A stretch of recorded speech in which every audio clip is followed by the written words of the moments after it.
I want to thank everyone for coming in tonight. We have Mark Edward Harris, who's presenting as part of our Week 13. I'd like to thank our sponsors, which is Pro Photo Daily, Photo Shelter, Epson, and American Photography. With that, I thank everyone for coming in. I thank Mark. He just got back from Paris covering the Olympics. So, Mark, it's all yours. Uh, there we go. Okay, because we're going to show a video at the end. That really was something, Madeline. That was really something to not only hear, but I think even more seeing. I'm sorry, not only hearing, but hearing her talk about it was so unusual. That was a different take on Completely. war coverage, and the way you talked to her about that was really impressive. I mean, it was really right on. That is really a fascinating take on doing things. Okay, so we'll jump in. So I am not a war or a conflict photographer at all. Uh, though I've been around the world in a lot of places that people might think of somewhat dicey. Like, I've done two books on North Korea, so I've been in North Korea 10 times, um, Iran twice, Iraq while Mosul was being bombed, but that's not really what I do. It's more about people and stories, and I just follow them wherever they happen to be in daily life in sometimes intense places.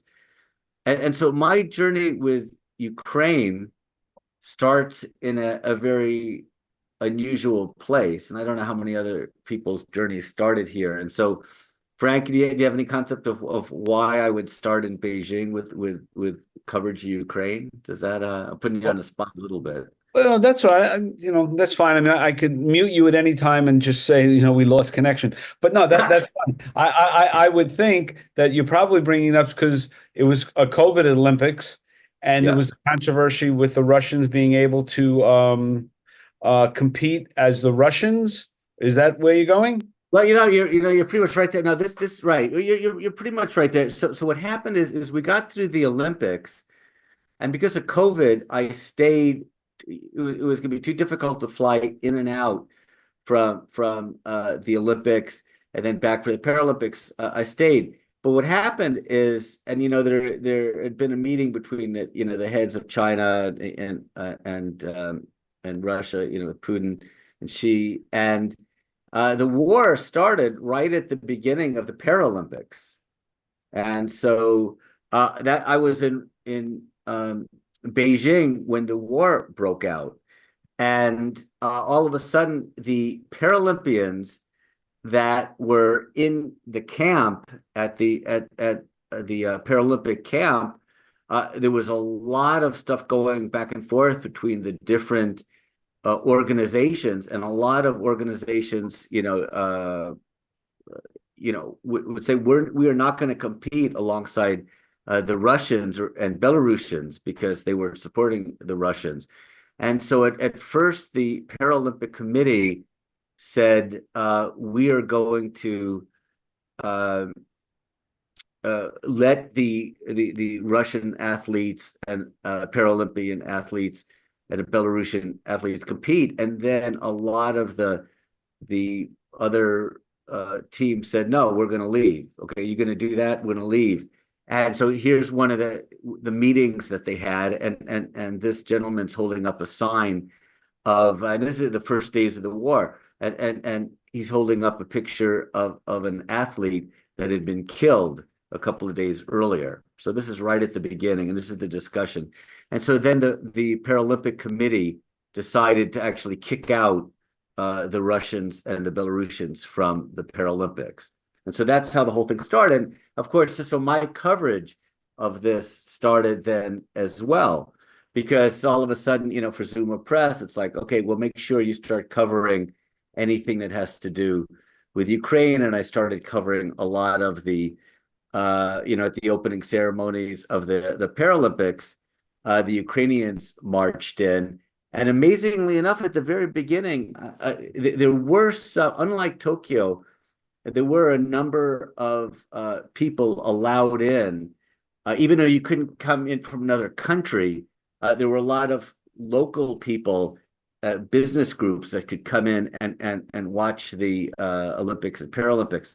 And the second biggest ovation was for the Ukrainian team as they marched in for the Paralympics, which was really interesting. So there seemed to be a lot of sympathy there as the Paralympians were marching in to the stadium. So that was really a surprise.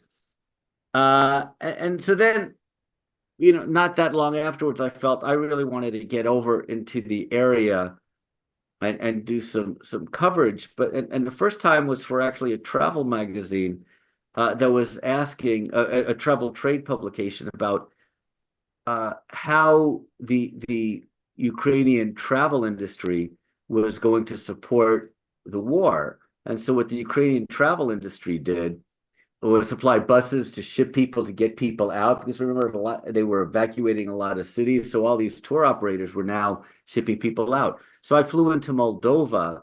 The normal way into Ukraine is through Poland. That's the most common way. But I the first time I went was through Moldova. But I also want to talk about the countries surrounding Ukraine before I actually delve into Ukraine, because uh, depending on what happens, and it could be, with this election or just the way the war goes anyway. If Russia were to take over Ukraine, I think Moldova would be next. Moldova is not part of NATO and is very vulnerable. And so it's a place to watch out for. My master's is in history, and so I'm always looking at sort of the bigger picture and also the asides of history. So it's very interesting to be in Moldova that definitely supported Ukraine, as you can see, not 100%, but definitely the Moldovans were much more on the side of Ukraine. But daily life was going on there. I went up to the border. Did some traveling around Ukraine first before I went into, I'm sorry, around Moldova before going in. Very religious country. Right. So we can see here the map, and so you can see the capital, and I will not pronounce very few things I'll pronounce tonight correctly, but Chisinau is the capital you can see. But you see that sort of red orange color right there? That's Transnistria. And Transnistria is a place that very few people know about. And so when the Soviet Union dissolved, there was an area of Moldova that wanted to stay with whatever Russia decided they were going to be, and stay in the Soviet sphere, so to speak. And so in 1991, there was a lot of unease, but by 92, it actually got into a shooting war. And so I actually just jotted it down. Uh, the war actually started August 91, I'm sorry, March 92, and continued to 1992. And then there was the peace treaty, and actually Russian peacekeepers were brought in as peacekeepers. And so that they are there to this day. And so then I went into Moldova, and I had been in the Soviet Union back in 1978 or 79, no, 78. And it was so reminiscent of it. This is the most Soviet. In fact, this is more Soviet than Russia, because I've been back to Russia in more recent times. This is more Soviet than Russia is. That has remnants of it. And so there's Russian soldiers here. I had to go through Russian customs. I mean, it was Transnistrian customs, but they were manned by Russians. So it was a very unusual thing. This is during the war. And so this is sort of an unusual situation. And so this was, because of the war, they had burial for the people that were killed during the war. But as always, wherever I go, whether it's North Korea or Iran or wherever, I like to focus on just daily life. What's the reality for people there? And they actually were doing pretty well. The cities I went to there were nice enough. No particular issues, no sense that right next door, right on their border, was a war. And then we drove in. I got somebody to drive in with me to go up. I'm sorry, go ahead, Frank. Yeah. Were these folks worried that war was coming to them? Like, what I was their sense? Yeah, I spoke to Moldovans. I did not speak to Transnistrians. I had to be very careful because I was not going in as a reporter. And Transnistria is a very dicey place to be in right now. Uh, and so I did not ask people there. Moldovans are concerned, and some said, well, we can always try to get the protection of the Romanians, because Romania is a NATO, and if they got absorbed, which was a thought at one time, that would give them NATO safety. But it's a they're in somewhat of a perilous position. And so, but in order to do this story on the travel industry, I wanted to speak to the director of tourism, which of course it was zero tourism with the war going on, but he was helping get people evacuated. In other words, using all the tour buses and all the other mechanisms, they just converted they re uh geared up in a very different way. And so this is a billboard, with now that famous saying about, Russians go F yourself, which there were many versions of the sign all the way, in the drive up to Odessa, and obviously the religious aspect, but now all of a sudden with a flak jacket and all that. But you can see really the community were really mobilizing, just your average citizens mobilizing to help all the refugees that were pouring in from the outskirts of Odessa, and collecting clothes, collecting food in the other shot. But daily life was still going on. I mean, even to this day, and this is a famous opera house. For those of you guys that have been to Odessa before, you probably remember the opera house, and now it's sandbagged, and they have an open air raid shelter inside. But pretty much, Odessa has not gotten hit very hard. It was a very popular resort for Russians up until recently. But having having said that, there's definitely were still times when things were shelled, and where the Russians might claim, oh, we're just hitting military targets. That was obviously not the case. I mean, this is just a apartment building. It came through one side, the shelling, and came out the other. And so uh, that was just a fairly quick trip up to Odessa to do that story. Then I went back through Poland, excuse me, the more normal way, where I took a train from Warsaw, then changed at the border, and then up there. And so then Kyiv, this was where they had some tanks and other Russian military vehicles on display. And I think this is a fairly symbolic shot of what I like to shoot, which and the story that I sort of hooked onto, which were the innocents that get caught up in war, which is always a case in every conflict. I mean, there's very seldom battles where civilians somehow don't get involved. Iwo Jima might be an exception because there were only soldiers on Iwo Jima, but most of the time, there are some civilians in harm's way. But I think the symbol of this kid holding a machine gun was awfully sad in a way. It's like, Mm. Youth lost. well, no, or just, I mean, I grew up playing war, and having guns and stuff. But I think, you're in the middle of a war and you give a kid a gun to play with is just, unfortunate. I have no idea why he's crying, but that's the way it is. But still, once again, just like, I mean, it could have been Moldova just as easily, or it could have been Russia, the way how the deep religious aspects of it. And of course, they were the Ukrainians were blaming the Russian Orthodox Russian Church for conspiring, which of course is very possible. And, and Mark, what's dictating your journey? Pretty much just my own desire to see what was going on there. I mean, I was putting the photos out through Zuma Press, and Right. so I had a place for the images to go. But I really went in with an empty cup and thinking, okay, so for the first time I went there was a specific story for a travel trade publication about how the travel industry was gearing up to support the war. The second one was really more for me to find a story and then put the images out through Zuma.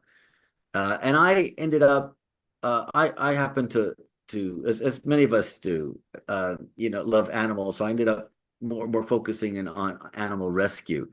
But at the same time, while I was in, Kiev, I just walked around and photographed daily life. And, there were air raids. And so I just went down and photographed that. But also during air raids, I stayed above because I wanted to see who stayed and what was going on because there were so many air raids, just going up and down. And at night, you're staying in a hotel and it constantly, do you go down or do you just stay, in your room? And so, but like here, for instance, here's a popcorn salesperson.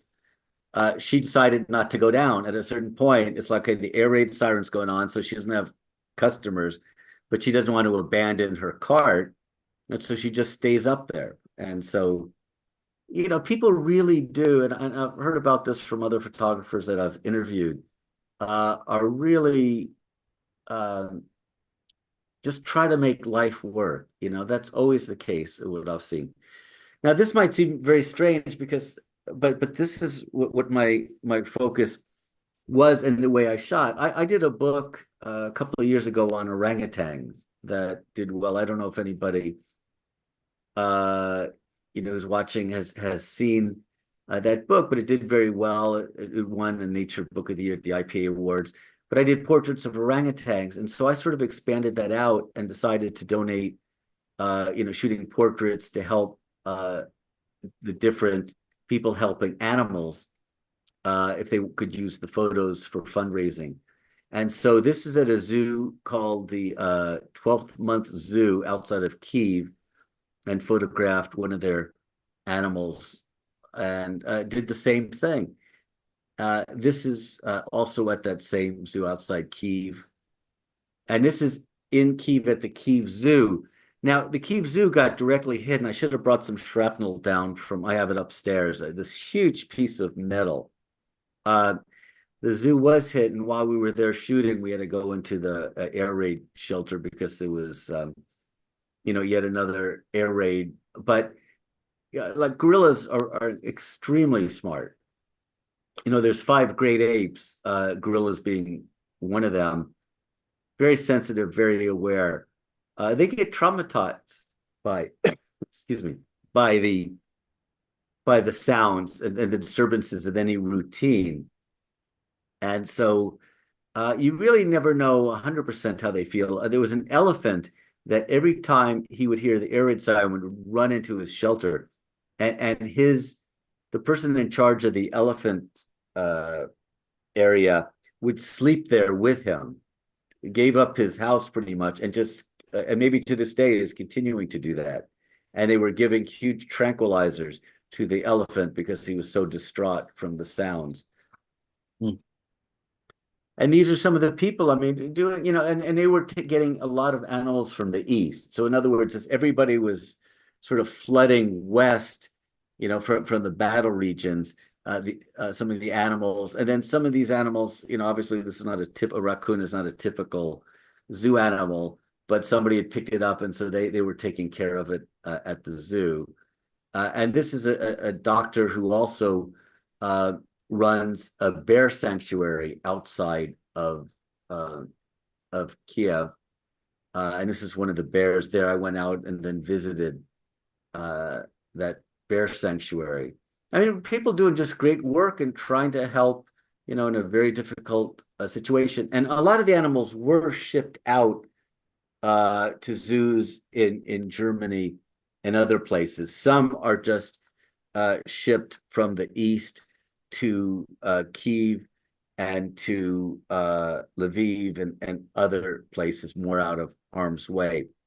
And Mark, is there a national record or some kind of bookkeeping on where these animals are sent with the hope of getting them back once the war ends? Is there any registry, I guess is the term? That's an excellent question. You Animals is one of the groups that is doing a lot with animals. I am sure they have records of what they're doing. The Kharkiv Zoo is excellent, really on top of stuff. What I don't know what the plan is Mm, if they're going to try to repatriate the animals after the war. Uh, I mean, this was a distraught uh, chimpanzee in Kharkiv. And so what I did is I slowly made my way east. And so Kharkiv is much more, it's 30 kilometers from the Russian border.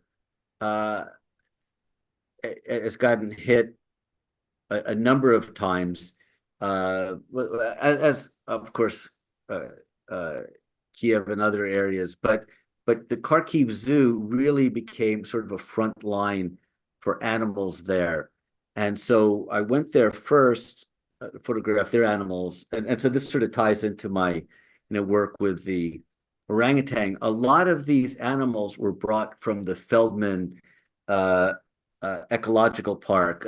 Does anybody, do you guys know have you heard of the Feldman Ecological Park at all? Not at no, all? There's a fun doing it. fantastic, yeah, there's a fantastic documentary you guys have to watch. In fact, please write this down if you're interested. Please watch Checkpoint Zoo. Um, Checkpoint. Carol Guzzi was, I think, there at the time when it was being shelled and they were evacuating animals. I got there afterwards. Uh, it's an unbelievable documentary by Joshua Zeman, and I went out there. But so here's some of the orangutans, very stoic animals. Those also are one of the five great apes.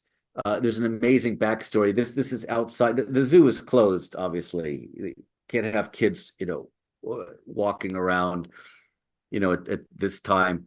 But I had special permission to go in. These three monkeys escaped during World War II, and they lived in an apartment building for a while, believe it or not. So this is when the Soviet Union was on the side with, uh, Ukraine was obviously under the umbrella, was part of it, but the Soviet Union. But this was an amazing backstory about these three monkeys, and so they still have the statue there. Uh, but now I went out to the Feldman Zoo where there still were a lot of unexploded ordnance. The place was just devastated. It was a horrible sight, dead animals, useless. I mean, to shoot up this enclosure, uh, to me makes no sense at all. And so you can see here, this was once for small animals. This dog, sort of just jumped out when I was shooting, but was maybe just more curious about me than anything. Um, but you can see here's a sign for what used to be, where this is obviously I can't read it, but obviously, the symbol of don't knock on a glass to disturb the animals, is the sort of the least of their problems, right? I mean, so just a horrible situation. But a lot of those animals ended up at the Kharkiv Zoo. They were able to take them in. Uh, a lot of them were traumatized. The chimpanzees, especially, uh, and some had to be put down. Others were saved.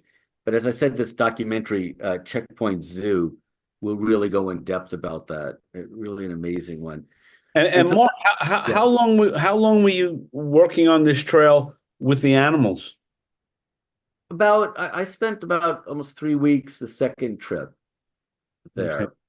Um, and so this is out on the outskirts of Kharkiv.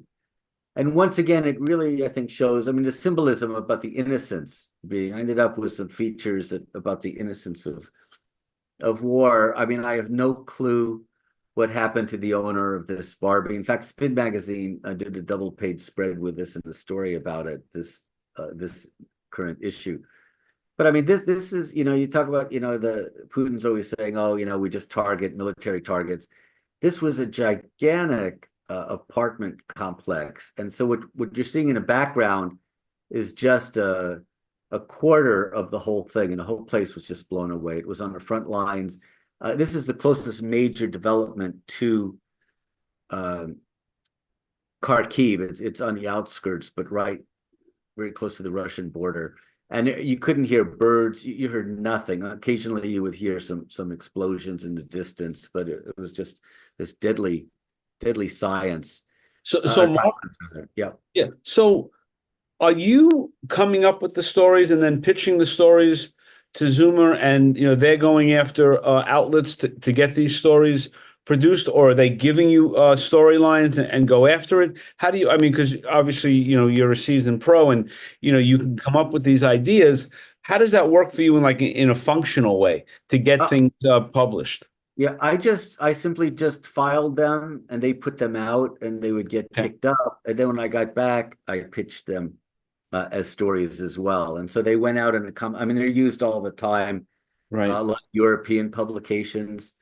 Um, yeah, constant usage to illustrate other people's stories for the most part. And then I had my own features that were more specific about animal rescue. In fact, something just got used by a French publication where they focused, just on the animals, and they had actually one of the guys that I photographed, the gentleman with the animal on his shoulder, he did the writing for it Okay. uh, because I wouldn't be the one, to supply text except for one of the photo magazines that did something on Right. it. But here's an unexploded ordnance that they took out, obviously anything that was dangerous, and they made it a little display.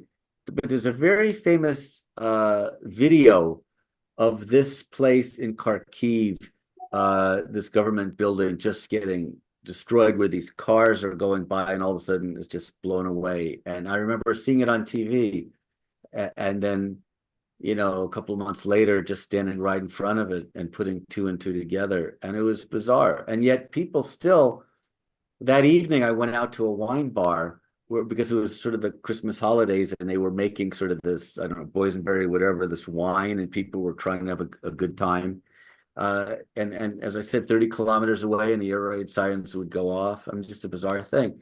But what they did for the kids is, in the subways, they created these huge uh, sort of Christmas ornaments, and they put shows on for them. Everything subterranean, even with balloons and the whole bit, and to have this, sense of normality, but this is all underground.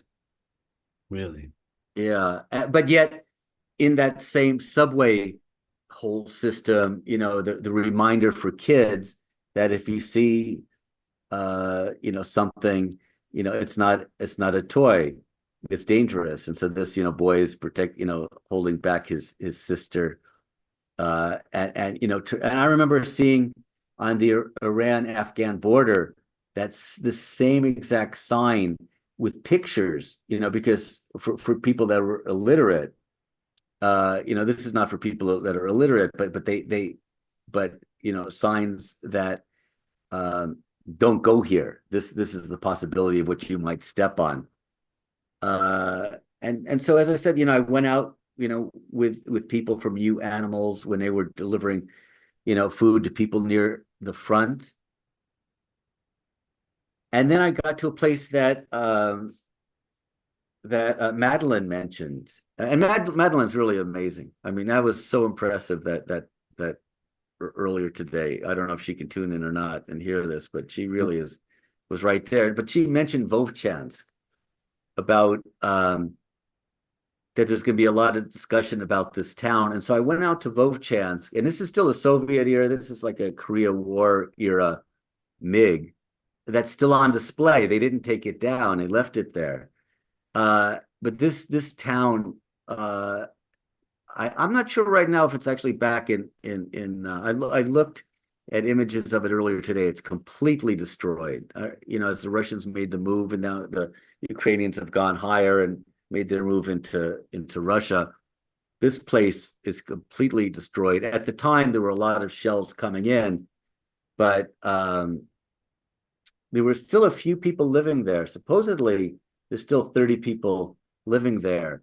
But I was just amazed to see uh, a, a mother and child walking in the street all of a sudden. I mean, this is just crazy, the concept, because they do have the means, but it still takes a mental thing about, leaving an area. But the danger to them was so great, and so if they continue to stay on, I hate to think of what happened to them. Um, but I went there once again for animal rescues, and there were just so many animals, walking around, and cats. I really think I am a cat person and a dog person, but dogs really need human help, where cats really, I think, can fend more for themselves. But I went with this person who was a volunteer, and then this gentleman and his son were were local people in Chance, and they were helping out. So each day they would pick a different area to try to help get the people out. And so I'm gonna ask Jay, can you play the video? How are we gonna do that? Do I sign out, or how do we do that? Let's see. Jay will figure this out. Okay, because this is gonna just show you a little video of what it's like to be there. You guys can hear this. I can hear it, but you can't hear it, right? Yeah, we're not hearing. Okay, but we're seeing it. It's fine. Okay. Well, actually, what you would be hearing, you'd be hearing a lot of explosions as we're doing. So these people are just working, I mean, to save dogs and cats, and with shells going off in the background. So they're putting their lives on the line for these. I really should try to find out what happened to them, especially this gentleman and his son. You can see the cat react to an explosion right here. You see him? So they would react, but the cats just are smart. I saw this when I covered the tsunami in Japan. Cats are so resourceful; they find everything to eat, and they hang out together. But it's the dogs where I would see dead dogs around. They really can't. Yeah, so you guys can't hear the shells in the background at all. But these guys are really uh, heroes to me that would go out just for this, you know, daily life. So I'll end that. So I'm sharing screen. I'll stop the share. So that basically was my little journey through well, not little journey, but my two journeys through Ukraine, to just try to give an idea of what it was like to be there.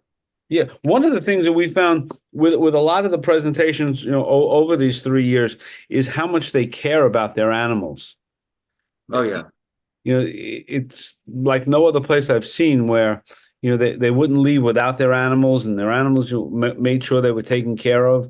It's interesting that, and that their need for order is really remarkable. Yeah, I saw that in it was very upsetting when I covered the tsunami in Japan. A lot of people were very upset, especially the exclusion zone near Fukushima, that the people could not go back and get their animals. And so I went to shelters where they had signs up, "Have you seen these animals?" And it was really devastating. People were reunited. I remember Carol Guzzi, who, when she covered New Orleans and the hurricane there, I think the people that were evacuating people were told not to allow animals to be picked up and rescued, that just focus on people. But there's an amazing video, if you guys can find it, if you want to see it, of the Japanese Coast Guard. An aerial helicopter spotted, after like 2 weeks, a house floating out in the ocean, and all of a sudden they saw a dog sort of come out from something and sort of Wow. look up at it. And so they tried to lower a guy to get the dog out. Couldn't do it, and so they dispatched a Coast Guard cutter to it, and they got it out, and then reunited the mother, Wow. the dog's human mom. And it's, if you don't cry after seeing that, then you're not Then human. you don't But of have a course, heart. Yeah, but you see all the time, photos after a place has been attacked, somebody holding their animal. They have, they would rather give up their apartment and have everything blown to bits rather than losing their animal. I mean, Yeah. that's part of the family, and they don't want to lose that because that's something that can't be rebuilt. Yeah. But you see that everywhere, and I think in Ukraine have done a really pretty good job with animals in a horrible situation, and it's really yet to be determined. This Echo Park, when I was there, had plans to reopen. It just can't happen. At the same time, and unfortunately, I had to delete the images. They were building lots and lots of trenches, but they made me get rid of them. They were too sensitive. What I happened to be shooting at this one particular spot, and For security reasons?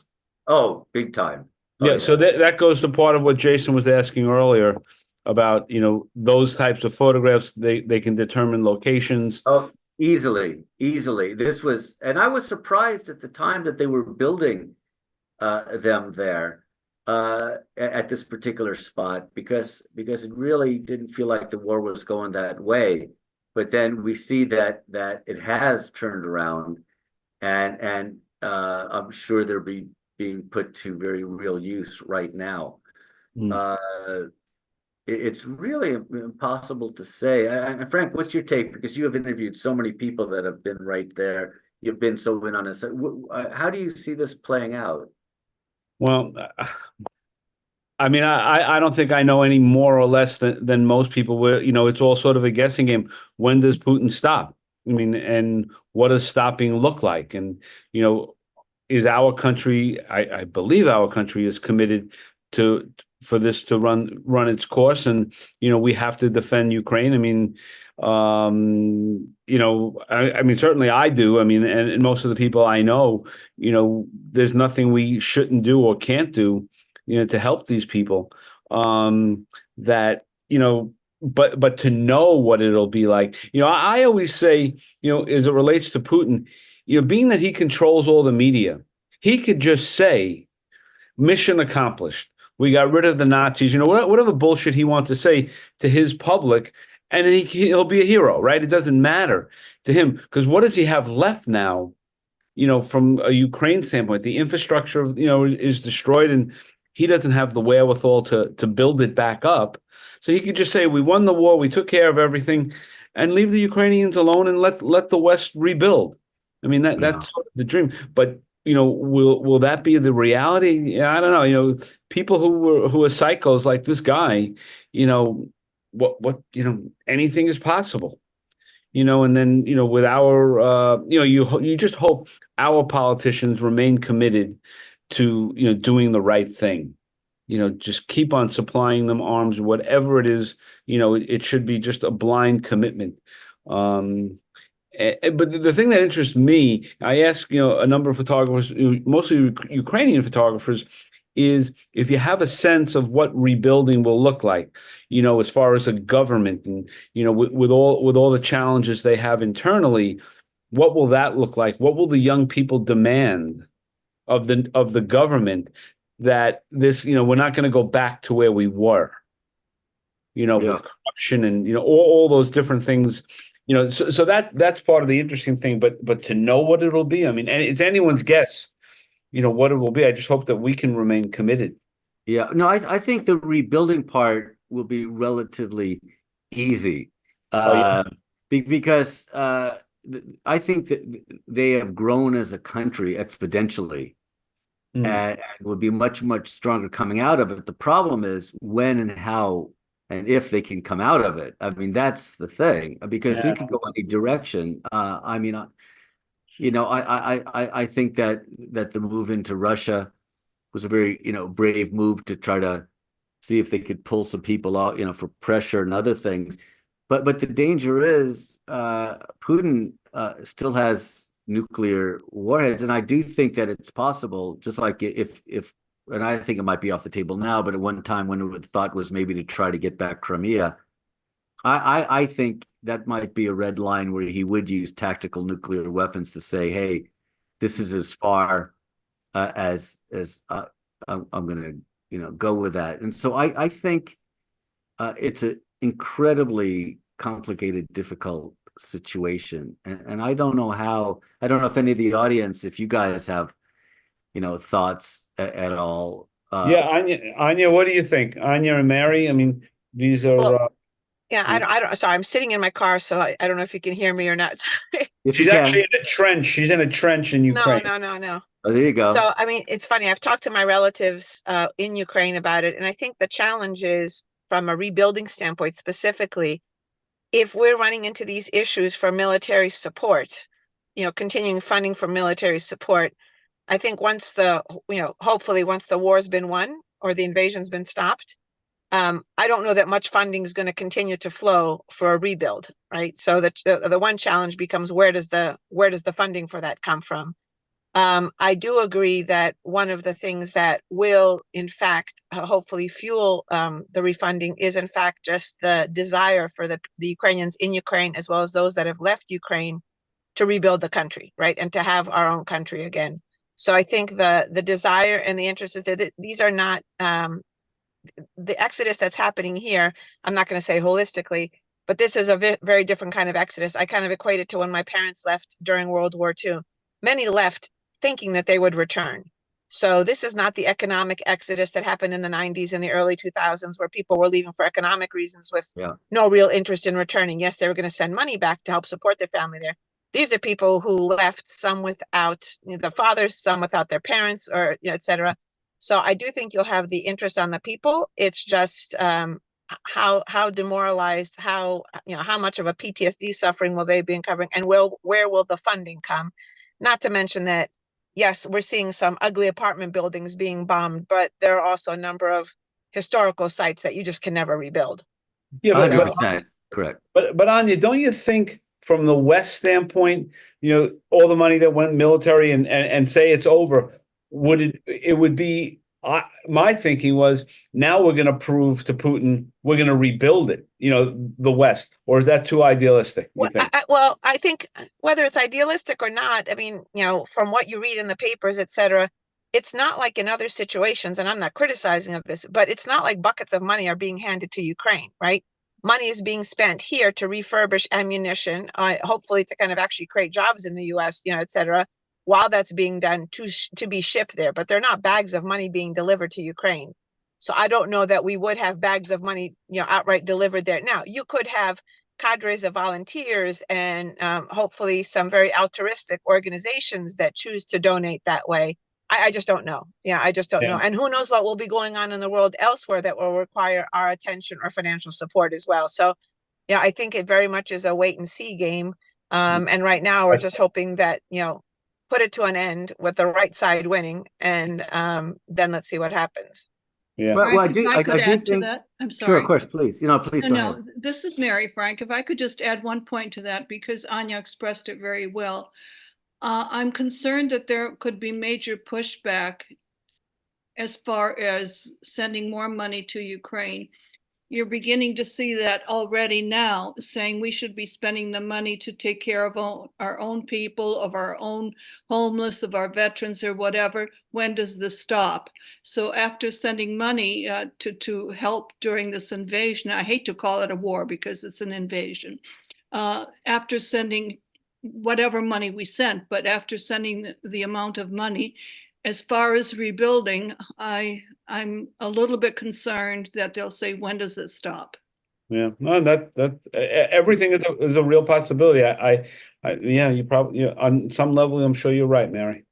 But I do think there could be business investment. I mean, I think that's also a very real possibility as well. But I mean, the thing is that bridge to get to is really far. I mean, I don't know how this can play out. This is the problem. Right. This is the real. I think relatively rebuilding will be easy. Not saying rebuilding will be easy. No, I agree. Yep. Yeah. But Yep, absolutely. This situation is really You're right. It'll be the smaller of the two hurdles, right? oh, Yeah, 100%. 100%. It may help if they get EU, if they're full EU members too. Yeah, that's right.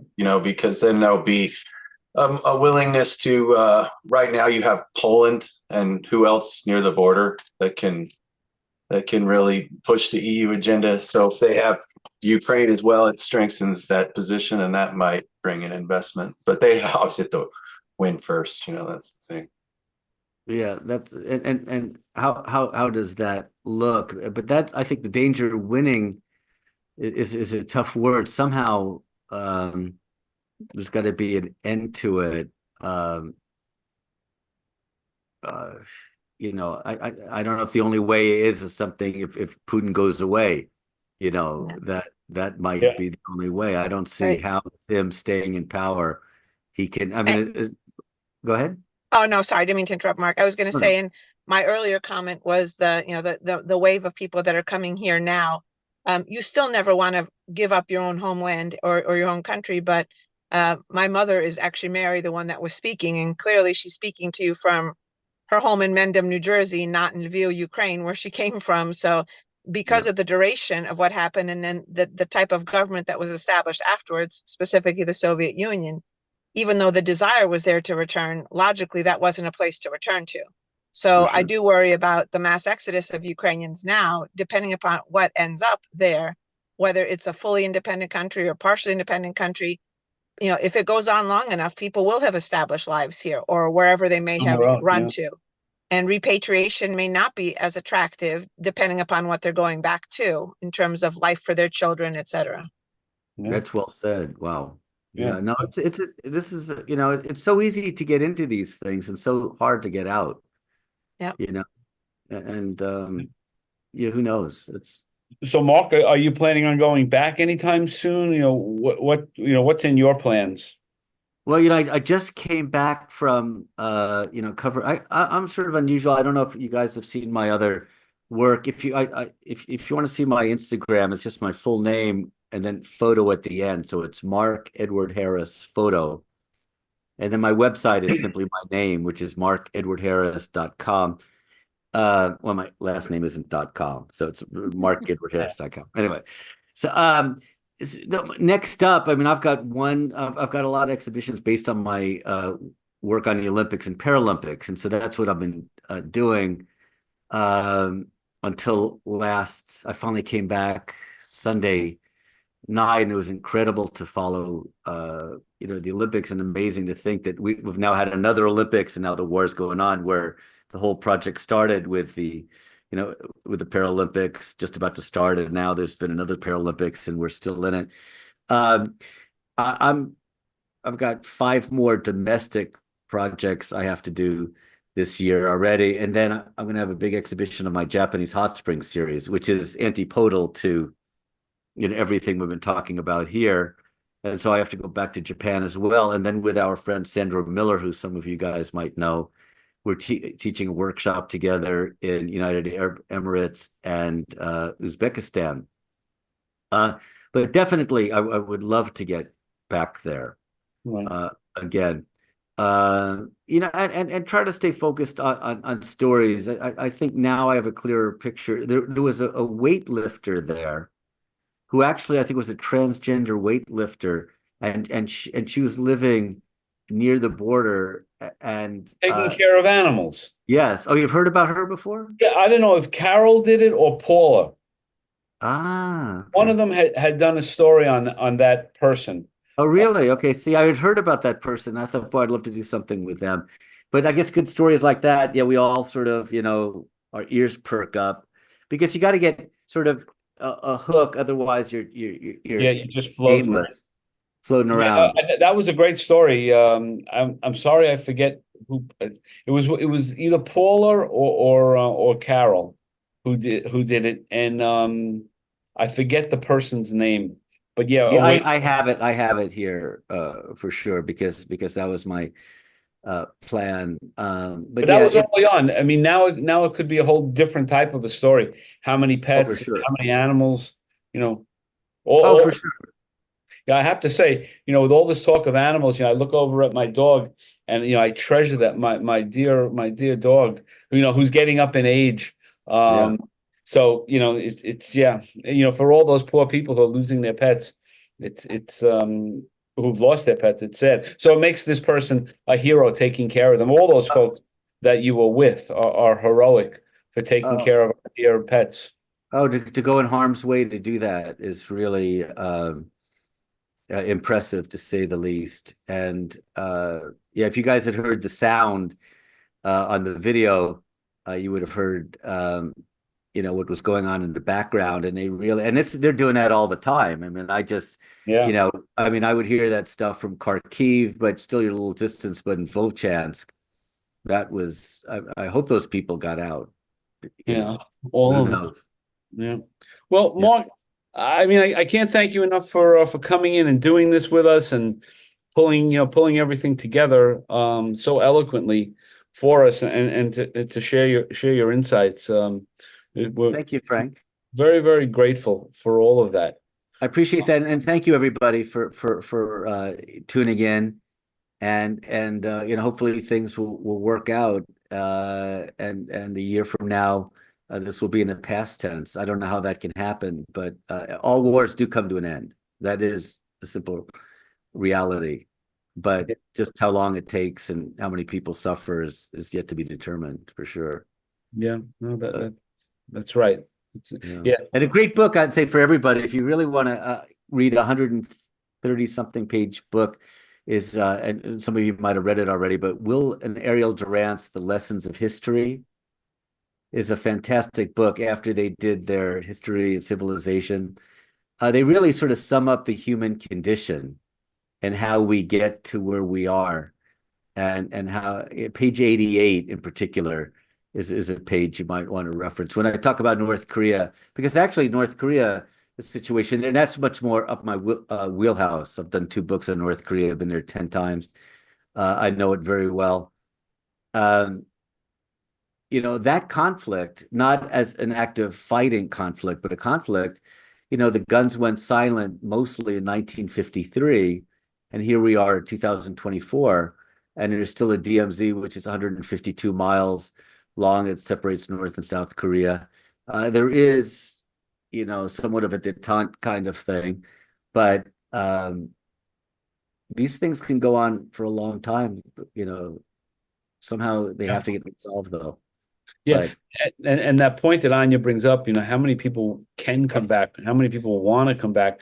How many people, Yeah. young people, that, I mean, the brain drain of that. I mean, and I remember early on there was an article in the Times about the European countries hiring these young people, because it was a very intellectual population that was leaving, and they were taking, the French, were hiring, all these young Ukrainians, and on and on and on. Yeah, that's another horrible element to all Oh yeah, of no, this. actually, which is funny because I met a guy in Kharkiv who then drove me up to some of the hardest hit places, and he was a scientist or something. I forget exactly what, but doing some very high level thing. And his wife was already in Sweden, and he was just waiting for his papers to join his daughter and his wife there. You're right, and so they might never come back. As simple as that. They might. So that is the brain drain right there. So you Yeah. never know. But I do have confidence when I think people don't realize that there's a lot of good infrastructure there and a lot of determination. I think if they can get through this, they'll be in good shape. Okay. Well, So, from your mouth to somebody's ears, that's what they say. right? I hope it's true. We, Thank you, Frank. I really appreciate it, and thank you, everybody. Yeah, Thank thanks, you. Mark. Thanks for coming in. And Thanks very much. tomorrow night, we finish up with Svet Bachanova and Sarah Lean discussing their latest book. So if you're free, we'd love to have you. Again, Jason, thank you so much. I see you there every night. So I really do appreciate that. And seeing Robert there as well, and Howard, thanks, and Ingeborg. Thank you so much for coming, and we'll see you tomorrow night.